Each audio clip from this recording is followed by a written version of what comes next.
आपने सुना है प्रेम अंत नहीं शुरुआत है। जब प्रेम किसी एक व्यक्ति या समाज से ऊपर उठकर संपूर्ण सृष्टि तक फैल जाए, जब मैं और मेरा की सीमाएं खुल जाएं, तो जो शेष रह जाता है वही ब्रह्म प्रेम है, वही भक्ति है। यानी प्रेम का वह रूप जहां प्रेम करने वाला, प्रेम पाने वाला और स्वयं प्रेम तीनों ही एकाकार हो जाते हैं। नमस्कार, मैं गजेंद्र। अंतर यात्रा के आज की प्रस्तुति में स्वागत है मित्रों।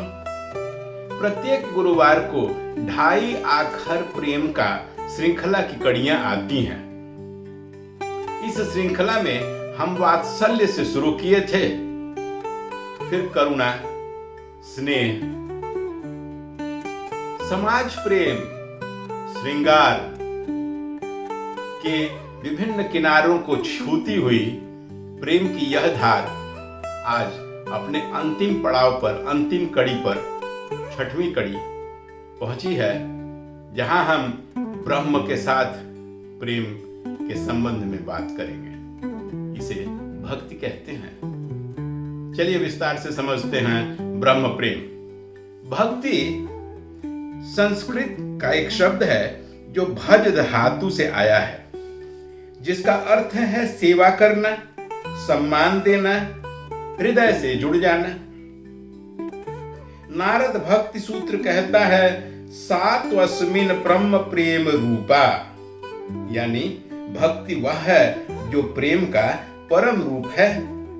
और शांडिल्य भक्ति सूत्र में इसे स्पष्ट करते हुए एक अविच्छिन्न निरंतर प्रवाह बताया गया है, जैसे तेल की धार कभी न टूटने वाली। यह एक क्षणिक भावना नहीं, जीवन का निरंतर संगीत है। श्रीमद् भागवत पुराण में तो भक्ति के 9 रूप बताए गए हैं। नवधा भक्ति का नाम सुना है ना आपने? भक्ति जो पहला श्रवण यानी सुनने से पैदा हो, भक्ति दूसरा जो कीर्तन करने से पैदा हो, भक्ति तीसरा जो ईश्वर के स्मरण से पैदा हो, चौथा जो सेवा से पैदा हो, पांचवा जो अर्चना से पैदा हो, छठवां जो बंधन से, सातवां जो दास्य से, आठवां जो सख्य से, सखी के रूप में, और 9वां आत्मनिवेदन, आत्मविलीन के साथ जो हो, वह भी भक्ति है। यानी इसी को, इस 9 रूपों को नवधा भक्ति कहते हैं, भक्ति के 9 रूप। पर इन 9 रूपों के केंद्र में एक ही सत्य है, संपूर्ण समर्पण, अनकंडीशनल कंप्लीट सरेंडर। भक्ति कोई धर्म सीमित अवधारणा नहीं है, किसी एक धर्म की बात नहीं है। यह चेतना का वह आंदोलन है जो मानव मात्र को, पूरी सभ्यता को ही अंदर से झकझोर देती है। ईसा मसीह ने कहा था ना, दाई विल बी डन। और रूमी ने क्या लिखा? I am not mine, I am his. और सेंट फ्रांसिस ऑफ असीसी ने प्रार्थना की कि make me an instrument of thy peace. चीन में लाओ त्से ने वू वाई का सिद्धांत दिया, जो ईश्वर को जानता है वह प्रयत्न नहीं करता, वह तो प्रवाह के साथ बहता है, वू वाई। सभी में एक ही भाव है, कंप्लीट सरेंडर, समर्पण। और भारत में तमिल संत अलवार और नयनारों ने सबसे पहले बताया कि ईश्वर मंदिरों में नहीं, हृदय में बसते हैं। और कबीर ने क्या कहा? पोथी पढ़ी पढ़ी जगमुआ पंडित भयन कोय, और 2.5 आखर प्रेम का पढ़े सो पंडित होए।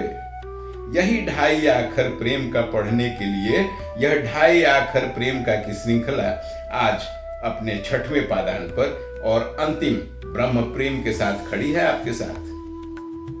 मीरा ने राज सिंहासन छोड़कर भक्ति का यह राज स्वीकार किया कि मेरे तो गिरधर गोपाल दूसरो न कोय।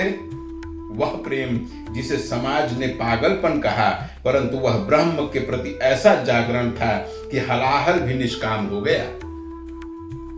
नानक ने समझाया कि जिसे प्रेम की प्यास से वही ईश्वर को पा सकता है। भक्ति आंदोलन ने समाज के हर वर्ग में समानता ऐसी लाई जो किसी कानून से नहीं आ सका था। आधुनिक मनोविज्ञान इसे सेल्फ ट्रांसेंडेंस या ईगो डिसोल्यूशन कहता है। जब व्यक्ति का अहंकार पिघलने लगता है, वह किसी बड़े ब्रह्म में विलीन होने लगता है। यही ब्रह्म प्रेम है, यही भक्ति है।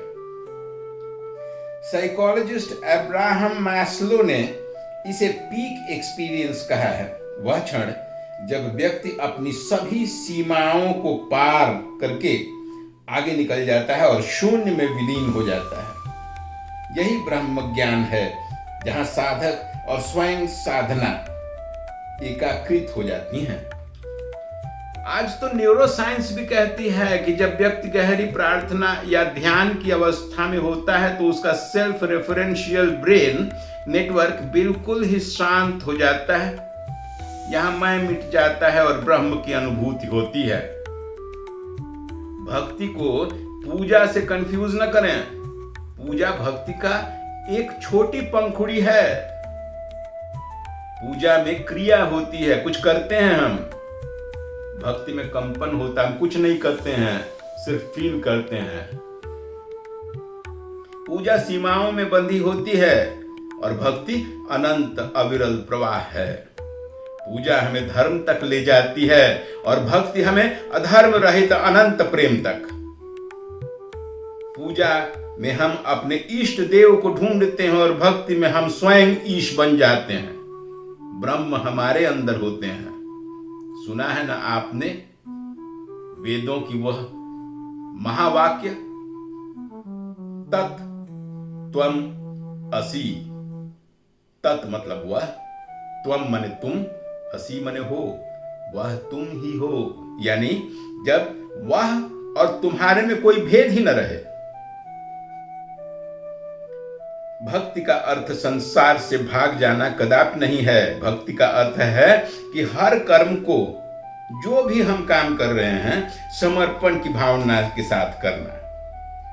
आज जब हम कई तरह के नियंत्रण में जी रहे होते हैं, भक्ति हमें सिखाता है सेल्फलेस अनकंडीशनल सरेंडर। उस पर भरोसा जो दिखता तो नहीं है परंतु सदैव हमारे साथ सजीव रहता है। इसे ही विज्ञान आज यूनिफाइड फील्ड कहता है। उपनिषद इसे ब्रह्म कहती है। हम इसे उस अनुभव के रूप में महसूस कर सकते हैं जब हमारी चेतना उस अदृश्य परम चेतना से जुड़ जाती है। तो मित्रों, ढाई आखर प्रेम का की यह श्रृंखला, जो प्रेम के प्रारंभिक रूप वात्सल्य जो बचपन में ही मिलती है, वहां से शुरू हुई थी। स्नेह, श्रृंगार, करुणा, समूह प्रेम, समाज प्रेम के किनारों को छूती हुई आज ब्रह्म में विलीन होती है। अब कोई मैं नहीं, कोई तू नहीं, बस एक कंपन बची ब्रह्म का, तत् त्वं असि। नमस्कार।